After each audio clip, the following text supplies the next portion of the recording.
Episode की शुरुआत में हम देखते हैं कि अभी भी एल्डर्स की मीटिंग चल रही थी और एल्डर लू उन सभी लोगों को यही बताने लग जाता है कि अगर स्वॉर्डलेस मास्टर इस दुनिया में पैदा होते तो वो जियान वो शुआंग से टैलेंट में कम ना होते।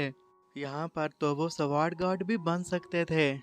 तो साथ बैठे हुए दूसरे एल्डर भी यही कहने लग जाते हैं कि आप बिल्कुल सही कह रहे हैं, अगर वो यहाँ पर होते तो वो चीजें अचीव कर सकते थे जो कि आज के लौंडे लपाड़े नहीं अचीव कर सकते। वो तो सॉर्ड गॉड बनने से सिर्फ एक ही स्टेप पीछे हैं और जितने भी लौंडे लपाड़े हैं चाहे वो जितनी भी कोशिश कर लें फिर भी उसके बराबर नहीं पहुंच पाएंगे। एल्डर लो उसकी बात सुनने के साथ ये कहने लग जाते हैं कि हाँ यही तो बात है कि जो अभी सॉर्ड मास्टर हैं वो चाहे कितनी भी कोशिश क्यों ना कर लें फिर भी उस मकाम तक नहीं पहुंच पाते। वो पूरी दुनिया में फिरे, उन्होंने जगह जगह से स्किल सीखी लेकिन इसके बावजूद भी वो स्वॉर्ड को असेंड ही नहीं कर पाए। कि उन्हीं में से बैठा हुआ एक और मास्टर जब एल्डर्स की बातें सुन लेता है तो ये कहने लग जाता है कि हाँ तभी तो हम लोग उस पर काफी ज्यादा फोकस कर रहे हैं, हमें पता है कि वो आगे जाकर बहुत बड़ा नाम कमाने वाला है। बाकी के भी जितने मास्टर लोग आए हुए थे वो भी जियान वो शेंग की तारीफें कर रहे थे और कह रहे थे कि हाँ हम सभी को मालूम है कि उसका मुकाबला कर पाना मुश्किल है और वो काफी टैलेंटेड है। और यहाँ पर जितने भी हेमनली चिल्ड्रन आए हुए हैं वो उन सभी में से पहले नंबर पर होगा। एडर लो फिर सभी मास्टर्स की बात सुनने के साथ ये कहने लग जाते हैं कि हाँ और वैसे भी मुझे लगता है कि वो तो स्वॉर्ड गॉड बन जाएगा। के साथ मास्टर बैठे हुए एक मास्टर हंसते हुए कहने लग जाते हैं कि वेल ये तो बाद में ही डिपेंड करेगा कि वो गॉड बनता है या नहीं बनता। जितने भी यहाँ पर हेमनली चिल्ड्रन आए हुए हैं तो मुझे उम्मीद है कि हर किसी के पास चांस है कि वो इस अपॉर्चुनिटी को हासिल कर सके। वो एक और लड़के का नाम लेता है जिसका नाम था ली शुई और वो कहता है कि अगर उसने इस गॉड को असेंड कर लिया तो फिर जो बैटल फील्ड में ब्लड बहने वाला है उसे कोई नहीं रोक पाएगा। फिर वो लोग बातों ही बातों में किसी और क्लैन के बारे में बातें करने लग गए थे कि जो कि अब इनकी डोमेन्स पर कब्जा करने की कोशिश कर रहे हैं, उन पर अटैक्स कर रहे हैं। इससे बाकी एल्डर्स भी काफी गुस्से में थे और परेशान थे क्योंकि वो उनसे बदला लेना चाहते थे। और इस फेंड अलायंस को खत्म करने के लिए वो लोग यही बात करते हैं कि हमें एक दूसरे के साथ हाथ मिलाना होगा और फिर उनके साथ मुकाबला करना होगा। देखते हैं कि फिर वो हमारे सामने कैसे टिक पाते हैं या फिर हमारी डोमेन पर कैसे अटैक कर पाते हैं। अगरचे उनके पास भी सॉफ्टवर्ड्स की तकनीक्स हैं लेकिन अगर हम चारों कबीले मिल जाएं तो हमारे पास चार तकनीक्स होंगी, उनके पास तीन हो जाएंगी। तो फिर हम देखते हैं कि वो तीनों तकनीक्स को मिलाकर हमारी चारों तकनीक्स का कैसे सामना करेंगे। उसकी ये बात सुनने के साथ बाकी के एल्डर लोग भी काफी खुश हो गए थे और शायद इस बात से एग्री कर रहे थे कि उन्हें मिलकर अब उनका सामना करना होगा। और एक मास्टर वहीं पर बैठा हुआ बाकी एल्डर लोगों को बताने लग जाता है कि चाहे वो लोग कितनी भी कोशिश क्यों ना कर लें फिर भी हमें नुकसान नहीं पहुंचा पाएंगे, क्योंकि मेरे एल्डर ने कहा है कि अगर वो लोग हमारे ऊपर अटैक करने के लिए आएंगे तो वो भी जो कि माउंटेन के ऊपर बैठे हुए हैं नीचे उनसे फाइट करने के लिए पहुंच जाएंगे और फिर देखते हैं कि उनका कैसे मुकाबला किया जाएगा।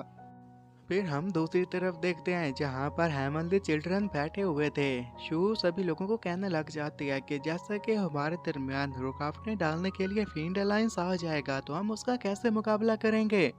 वो शुआंग यही कहने लग जाता है कि आप लोगों को तो पता ही है कि मैं कितना ज़्यादा टैलेंटेड लड़का हूँ, तो अगर यहाँ पर कोई भी दिक्कत वाली बात पेश आई तो मैं आगे बढ़ूंगा और तुम लोगों की हेल्प करूंगा। लुई यहाँ ये बात सुनने के साथ ये कहने लग जाता है कि यंग मास्टर वो शुआंग आप बिल्कुल सही कह रहे हैं। वहीं पर बैठा हुआ एक और हेमनली चिल्ड्रन ये कहने लग जाता है कि जब मैं गॉड बन जाऊंगा तो मैं अभी पूरी दुनिया घूमू फिरूंगा और अलग अलग स्किल सीखने की कोशिश करूंगा। और पिछले कुछ सालों में मैंने काफी डेंजरस इनकाउंटर्स भी एक्सपीरियंस किए हैं। उसकी बात खत्म होती है तो एक और हेमनली चिल्ड्रन यही कहने लग जाता है कि मैं तुम सभी में से सबसे ज्यादा लकी हूँ, जब मैं गॉड बन जाऊंगा तो फिर मेरे लिए और ज्यादा आसानियां पैदा हो जाएंगी। तो वो शुआंग उसकी बात सुनने के साथ यही कहने लग जाता है कि तुम्हारे डैड के बारे में तो मैंने काफी सारी बातें सुन रखी हैं लेकिन इस बात का मुझे अभी मालूम हुआ है कि वो तो एक काइंड फादर भी है जो कि अपने बच्चे का अच्छे से ख्याल रखते हैं। उसकी बात के बाद एक दफा फिर से खामोशी छा जाती है। शो इस खामोशी को तोड़ते हुए शो वांग को ये कहने लग जाते हैं कि क्या आप मुझे बताना पसंद करेंगे कि आखिर आप भी उनके साथ फाइट तो कर चुके हैं, अगर उन लोगों को आपके साथ कंपेयर किया जाए तो वो आपसे कितने स्ट्रॉन्ग हैं। वो शुआंग उसकी बात सुनने के साथ यही कहने लग जाता है कि मुझे डर है कि वो मुझसे स्ट्रॉन्ग होगा। एक हेमनली चिल्ड्रन फिर उससे ये सवाल पूछ लेता है कि आपको ऐसा क्यों लगता है।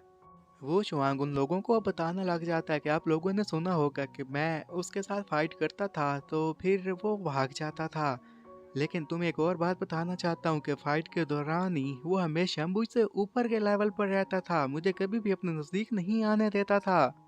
हेमनली चिल्ड्रन उसकी बात सुनने के साथ कहने लग जाता है कि चाहे वो फिर भी कितना स्ट्रॉन्ग क्यों ना हो जाए, जब हम सब लोग मिल जाएंगे तो वो हमारा मुकाबला नहीं कर पाएगा।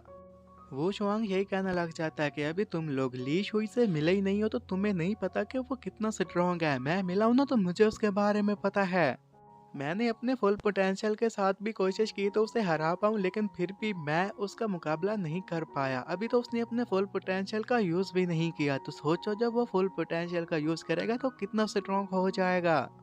हेमंत चिल्ड्रन उसकी बात सुनने के साथ यही कहने लग जाता है कि अभी मैं अपनी पीक पर नहीं पहुंचा, वरना मैं भी उसके साथ फाइट करता और देख पाता कि आखिर ये ली शुई इतना स्ट्रॉन्ग क्यों है और क्या वाकई इतना स्ट्रॉन्ग है या नहीं।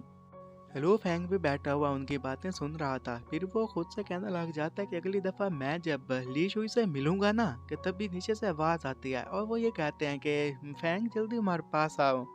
अब सभी लोग अपने बैंक्वेट से बाहर नीचे देखने लग जाते हैं। एक लड़का आया खड़ा था जो कि बताता है मेरा नाम मैं हुआंग जी और मैं सवार्ड किंग का फायजो हूँ। मैं यहाँ पर फैंग को चैलेंज करने के लिए आया हूँ। वहाँ पर बाकी के डिसिपल जब उसे देखते हैं तो ये बात करने लग जाते हैं कि आखिर ये यहाँ पर फैंग को ही चैलेंज करने के लिए क्यों आया है।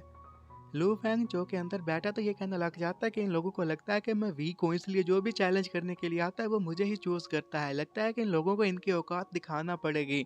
और यहीं पर यह एपिसोड खत्म हो जाता है।